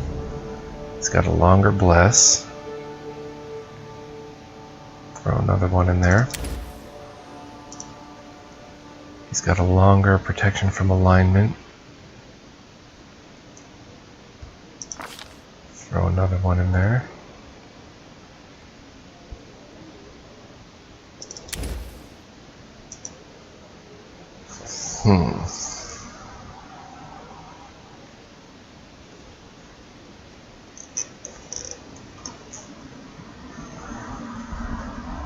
Subject contracts one of the following diseases: blinding sickness, bubonic plague, cackle fever, mind fire, or shakes. The disease is contracted immediately. Fortitude negates, though.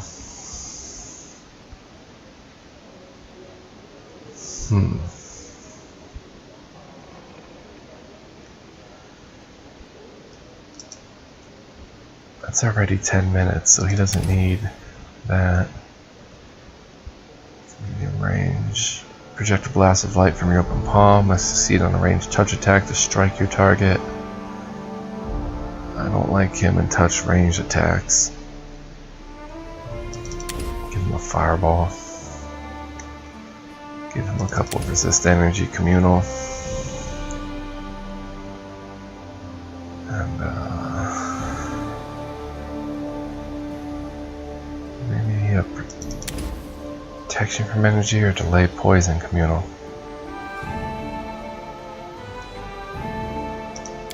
Let's give delay poison. Alright, so controlled fireball. Force repentance. Will negates. You force an evil creature that does not have the evil subtype to momentarily reflect on its past actions and become overcome by grief and conscience. Target immediately drops prone and begins to loudly confess all its sins and transgressions of the caster for the duration of the spell. Immediately ends when the target is attacked. Let's go with Controlled Fireball. Functions as Fireball, except you can control the damage to your allies. It deals minimum damage to them.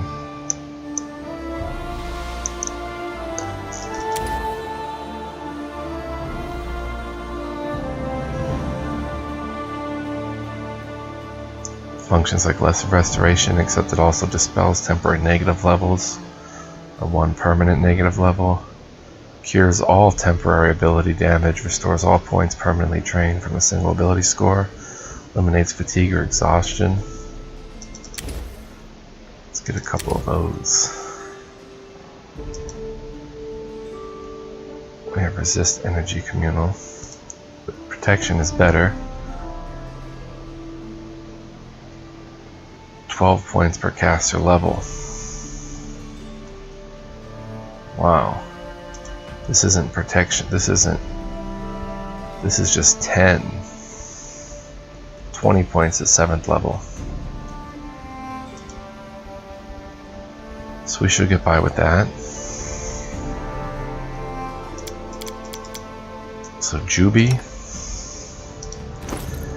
It was nice hanging out, bruh. He can keep his Ring of Protection and his Cloak of Resistance. I'm pretty sure we have enough of those to go around. No? Take it off, bro.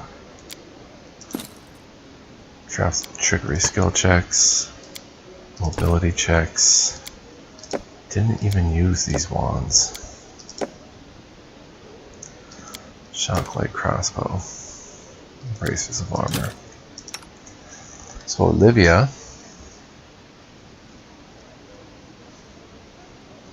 will get the bracers of armor +3. Guess you can use the shocklight crossbow. Would it be better for her? Let's find out. 2 to 9 +8, 2 to 7, 2 to 9, plus the 1d6 electricity, so we'll give her that. Give her the Trap Springer gloves, the boots of Elven Kind. Hopefully Jubilos didn't scuff them up too bad. Incredible dexterity. And the harem.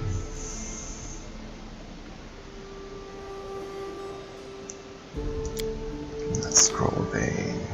Potion of Shield of Faith. Physical Might. Full plate +1. We don't need. Natural armor, we're going to need that. The Phylactery. The Cloak. Ring +2. Shockfrost Heavy Mace. I don't see any need for that.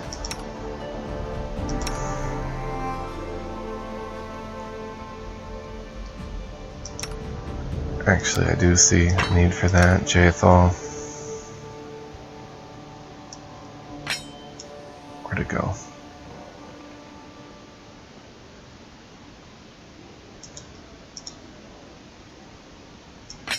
Can use it as a backup bludgeoning weapon.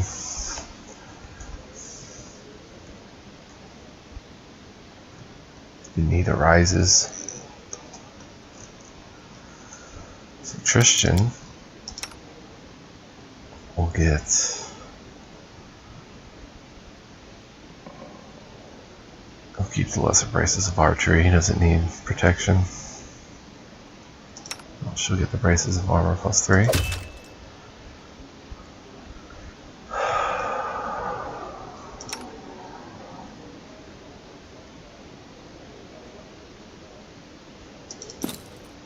Get a bonus to his dexterity. Might as well take a Ring of Protection. She can take 1, 2. You can take the +2 ring.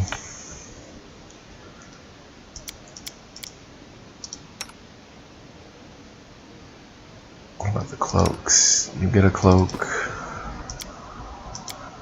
Tristan gets a cloak. The belt of physical might. I'm looking at next. 2 to strength and constitution.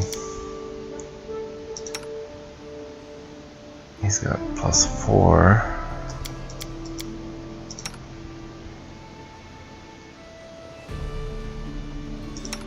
Her constitution doesn't matter, so I guess you're getting that. And giant strength.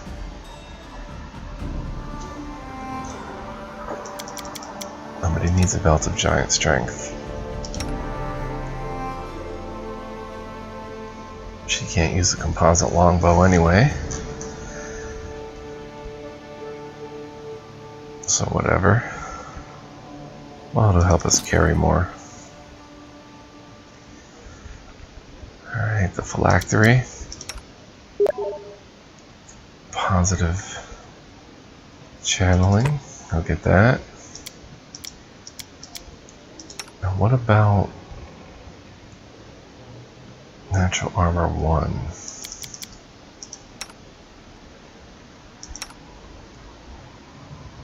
+2 dodge bonus against rain attack, that's good. Well, I guess Octavia gets a plus armor 1.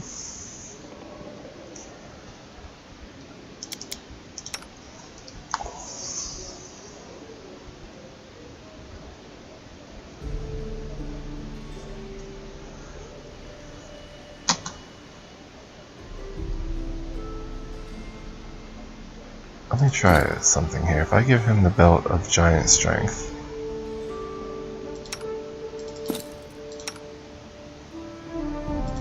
and then equip this, now it's doing 2 to 9. But he can also use the Devourer of Metal, but that's going to be +5 attack.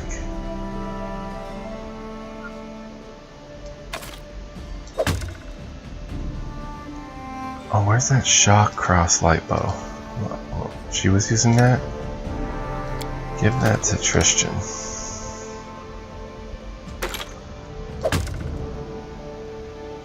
And give him the belt of incredible dexterity. His attack's +8.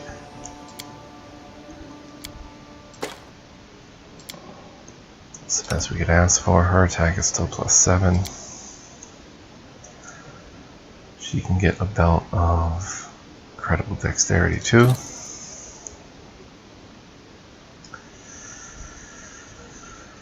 Oh man.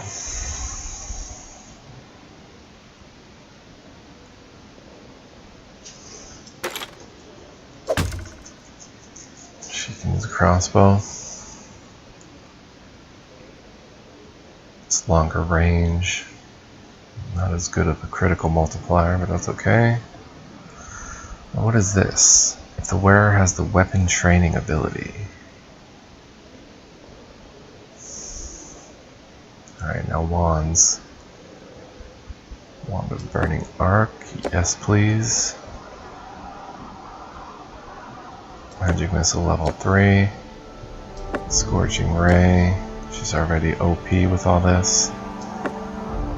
Acid Arrow. And she can write haste in her book, right?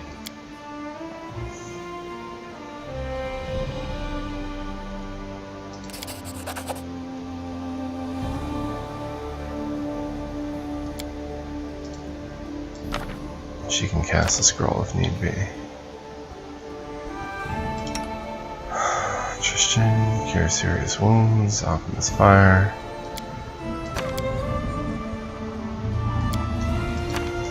A couple blessed scrolls.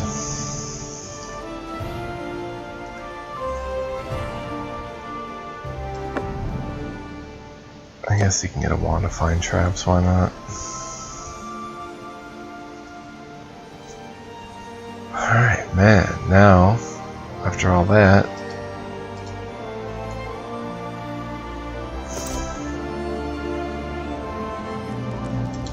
let's go see what the merchants have. See if there's anything I can give the storyteller. I think I gave him everything. Yep. This is kind of an inventory management episode, I guess you would call it.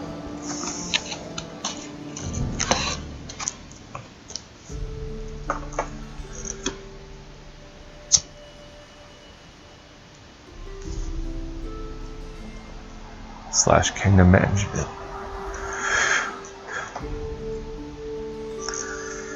Gotta take the note to Valerie.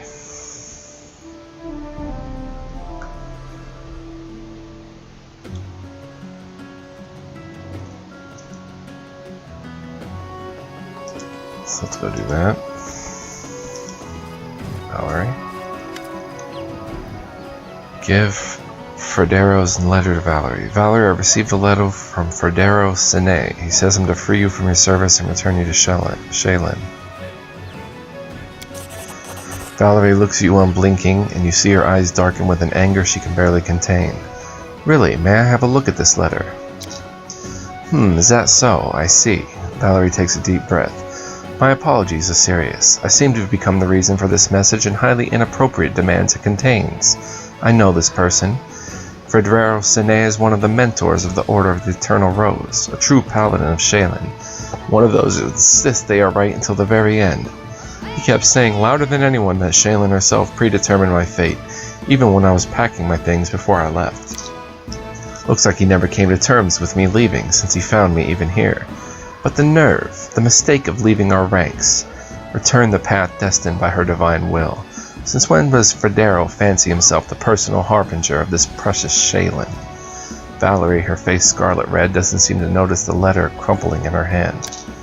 Enough. We must put an end to this. If paladins of the Order of the Eternal Rose require another refusal, they shall get it. I'm going to the trading post with you to meet Fredero. I serve you. It's as simple as that. It's my decision, and I'm not going to change it just because someone from my past thinks otherwise.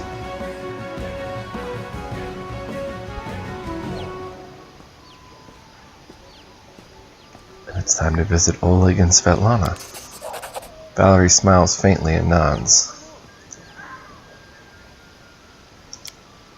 As you wish. I'll go ahead. Alright, so that's next on the agenda.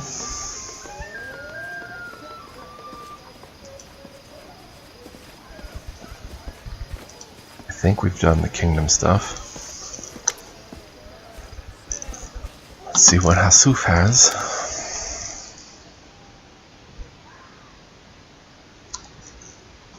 That would help someone here. I'm thinking for sure the Flame Guard.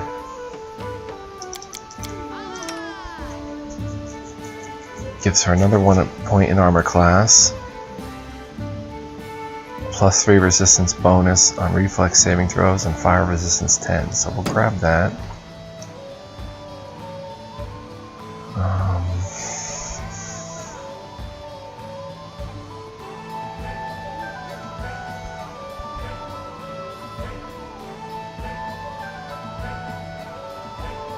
I haven't even touched Ekon.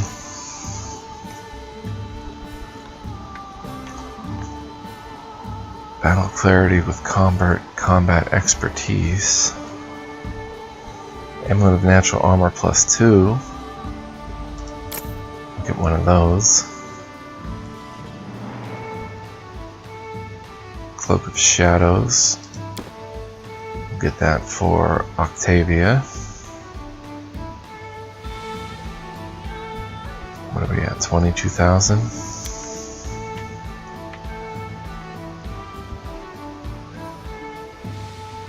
think we have enough potions and scrolls.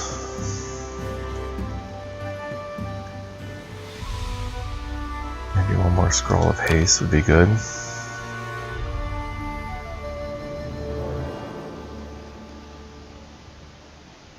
Camping supplies, where are we at with those? 14, there's 6 of us. 18. We can hunt the rest. So I think that's a pretty good buy right there. Braces of archery would be nice. For Tristan, he's using these, which just give a +1 bonus on attack rolls. These give a +2 competence bonus and 1 competence bonus on damage rolls. So he'd be using that crossbow effectively. I think that's good for now. Let's deal. There he gets the awesome new shield, which looks cool. Her AC is 34.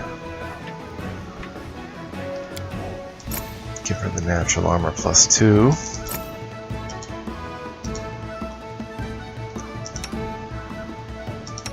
Tristan can get a natural armor +1, I guess.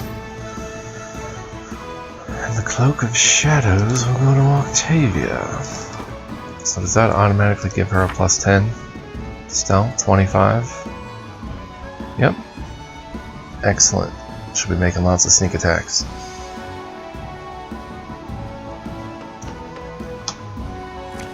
Alright, so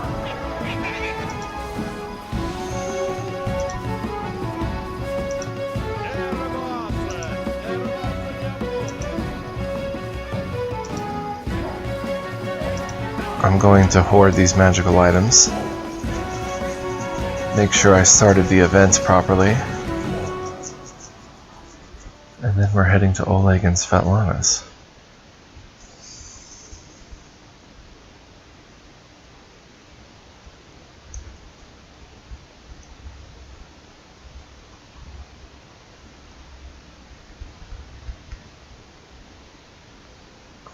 Long loading screen.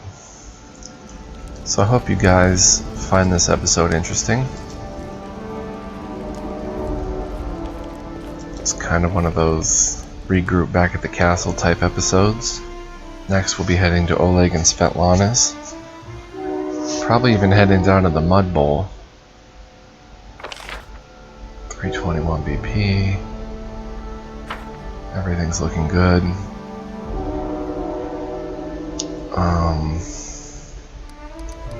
Okay, we didn't start the events yet, so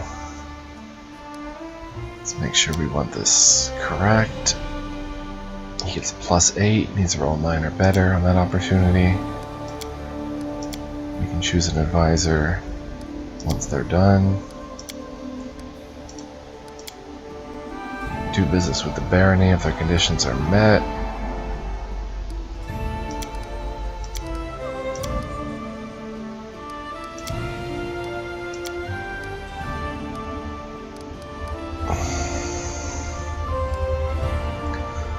Send Octavia there, the bumper harvest.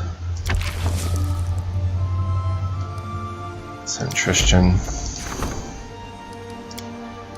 And then send Jubilas to deal with the proposal for cooperation. Alright, we're done with kingdom management.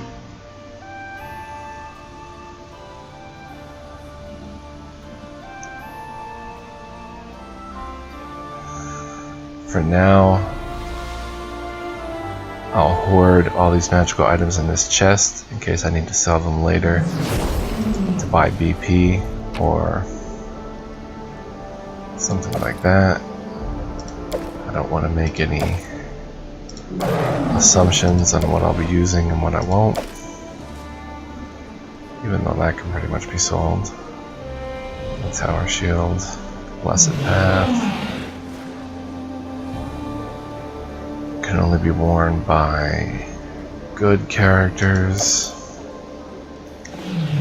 Breastplate can be sold. Breastplate +2. Don't know. Chainmail +2. Don't know.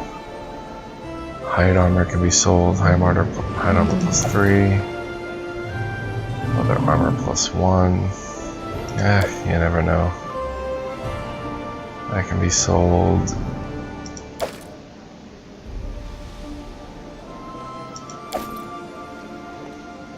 Gloves of Dueling, Lesser Phylactery, Resistance Cloak.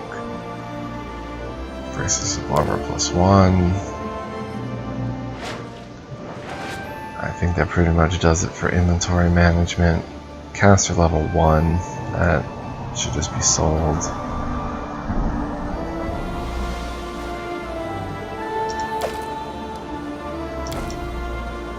So we'll sell this quickly, end the episode there, and right at the next episode we'll head right to Oleg and Svetlana's.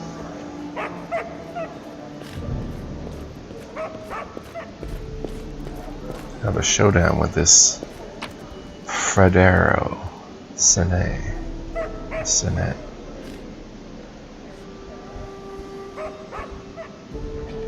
Commandant Journal we already read. Sell that. I think on the way we'll stop at the old Sycamore too. There's a battle there that I didn't do yet. Sleeping at the camp where everyone was slaughtered. Something interesting might happen there if I spend the night.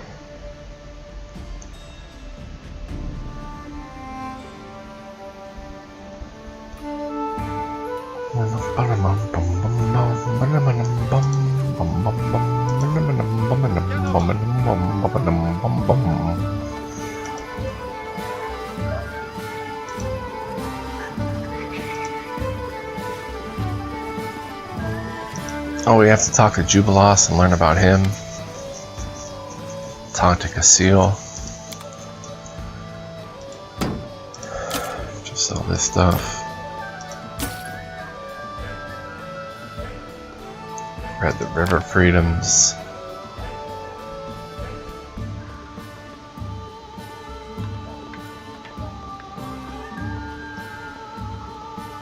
Read that in the next episode. Magic Missile Wand. Silver Bronze Dwarven Key.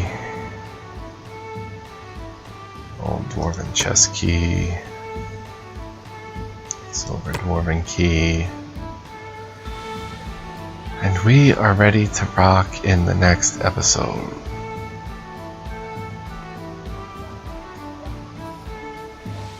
Do I have a leftover Dizzy Head? Or no? I didn't give her the Dizzy Head. Thought I collected the Dizzy Head. Oh yeah, that is left over. We did that already. Commandant's journals, trying to keep this inventory somewhat organized.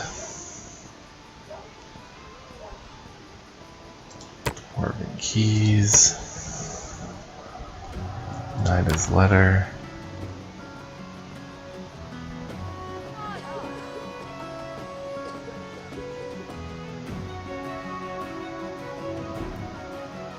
Summon Monster 1.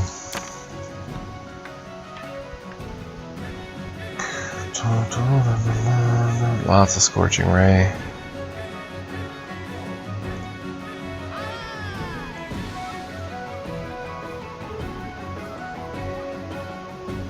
Alright, we're good to go.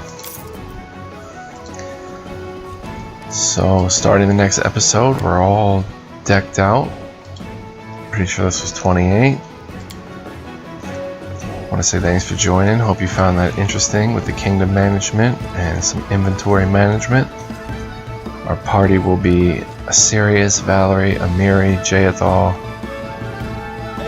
Tristan, and Octavia from here on out. See how that works. So, see you in the next episode. Thank you for watching. Press the like button if you like this. Leave me a comment. I read them. And I'll catch you next time. Peace out, everybody.